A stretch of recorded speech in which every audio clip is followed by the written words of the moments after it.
দর্শক আসসালামু আলাইকুম, আশা করি সবাই ভালো আছেন। তো আজকে আবার একটা ভিডিও চলে আসলাম।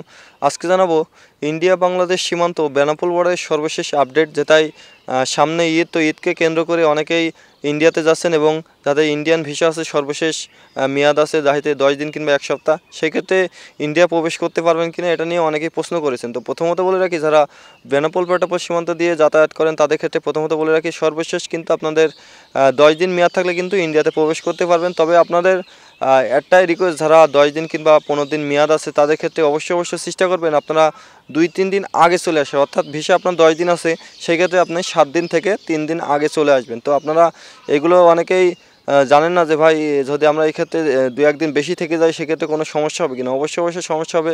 সেক্ষেত্রে আপনাদের কলকাতায় যাওয়া লাগবে, অনেক ডকুমেন্টস দিয়ে, অনেক জরিমানা দিয়ে কিন্তু আপনাদের বাংলাদেশে আসতে হবে। তো অবশ্যই এগুলো থেকে আপনারা বিরত থাকবেন। যারা ইন্ডিয়া ভ্রমণ করতে যাচ্ছেন, এই ক্ষেত্রে ঈদকে কেন্দ্র করে কিন্তু অনেকেই ইন্ডিয়াতে যাচ্ছেন। তো আপনাদের এগুলো থেকে বিরত থাকবেন। যাদের ভিসা সীমিত আছে, যাদের 1 বছরের ভিসা ছিল, তাদের কিন্তু ট্যুরিস্ট ভিসা এখনও কিন্তু অনেক যাত্রীদের আছে, সেই ক্ষেত্রে এগুলো থেকে আপনারা বিরত থাকবেন। তো আপনাদের যাদের মেডিকেল ভিসা আছে তাদের ক্ষেত্রেও একটা কথা বলে রাখি, ঈদকেও কেন্দ্র করে যেটাই সামনে ঈদ, সেই কেন্দ্র করে কিন্তু আপনারা ইন্ডিয়াতে প্রবেশ করছেন কোনো চিকিৎসার ক্ষেত্রে না, শুধুমাত্র কিন্তু আপনারা হয়তো কিছু কেনাকাটার ক্ষেত্রে কিন্তু আপনারা ইন্ডিয়াতে প্রবেশ করছেন। তো এই ক্ষেত্রে আপনাদের একটা বিষয় জানা রাখি, যারা চিকিৎসার ক্ষেত্রে যাচ্ছে না শুধুমাত্র কেনাকাটা করতে, তো আপনারা এগুলো থেকেও বিরত থাকবেন। কারণ আপনারা মেডিকেল ভিসা নিয়ে যাচ্ছেন চিকিৎসার ক্ষেত্রে, অনেকেই কী করছেন, অনেক ব্যাগ বোঝাই করে মাল নিয়ে আসছেন, সেইগুলো কিন্তু একেবারে অবৈধভাবে। তো আপনাদের এগুলো থেকে বিরত থাকা লাগবে। কারণ আপনারা অনেকেই জানেন যে মেডিকেল ভিসা নিয়ে শুধুমাত্র চিকিৎসার ক্ষেত্রে যায়। তো অনেকেই এখন সামনে যেটাই ঈদ, সেক্ষেত্রে কিন্তু অনেকেই কসমেটিক কিংবা অনেক কিছু নিয়ে কিন্তু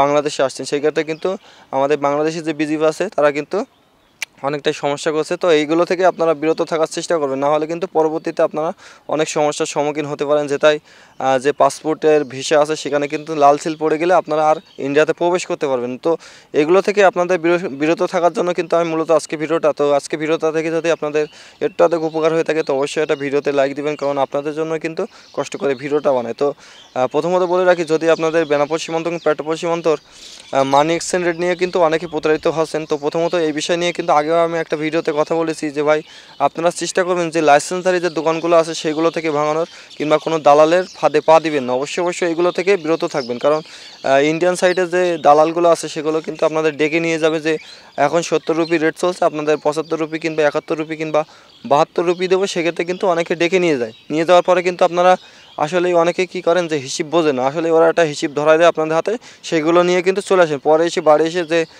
ভেবেচিন্তে দেখলেন যে অনেক টাকায় কিন্তু আপনার কম দিয়েছে। তো এইগুলো থেকে আপনারা বিরত থাকবেন। আর যারা ইন্ডিয়া সাইডে যে লাইসেন্সধারী যে দোকানগুলো আছে সেগুলো থেকে আপনারা ভাঙানোর চেষ্টা করেন। প্রতিনিয়ত কিন্তু আপনাদের বলে যাচ্ছি, আর আপনারা এইগুলো থেকে বিরত থাকবেন। কারণ এটা নিয়ে কিন্তু অনেক নাগরিকরা আছে ঝামেলায় পড়ছে, যাদের আমরা বাংলাদেশের নাগরিকরা কিন্তু অতিরিক্ত ইন্ডিয়া ভ্রমণ করতে ভালোবাসেন। তো এই ক্ষেত্রে আপনাদের আগে থেকেই সতর্ক করে দিচ্ছি, যারা নতুন যাচ্ছেন কিংবা পুরাতন আছেন, যাদের এখন নতুন ভিসা পাচ্ছেন মেডিকেল ভিসা, তারা কিন্তু অনেকেই ইন্ডিয়া ভ্রমণ করতে যাচ্ছেন, কিছু বুঝেন না কিংবা কিছু জানেন না। তো এই ক্ষেত্রে আগে থেকেই সতর্ক হয়ে যাবেন। আর ভিডিওটা যারা দেখেছেন, তো অবশ্যই ভিডিওটা সম্পূর্ণ দেখবেন, না হলে কিন্তু টেনে দেখলে আপনারা কিছুই বুঝতে পারবেন না। এই ছিল মূলত আজকের ইন্ডিয়া ভ্রমণ সকল যাত্রীদের বেনাপোল সীমান্ত এবং পেট্রাপোল সীমান্তের সর্বশেষ আপডেট। আর তো ভিডিওটা ভালো লাগলে অবশ্যই ভিডিওটা শেয়ার করবেন। আর আমাদের ফেসবুক পেজ থেকে যদি দেখে থাকেন, তো অবশ্যই ভিডিওটা ফেসবুক পেজ থেকেও শেয়ার করবেন। আর ভিডিওটা ভালো লাগলে অবশ্যই ভিডিওটার একটা লাইক করে যাবেন। তো আজকে ভিডিওটা এই পর্যন্তই। সবাই ভালো থাকবেন, সুস্থ থাকবেন। দেখা হবে নতুন কোনো আপডেট নিয়ে, নতুন কোনো ভিডিও নিয়ে। খোদা হাফেজ।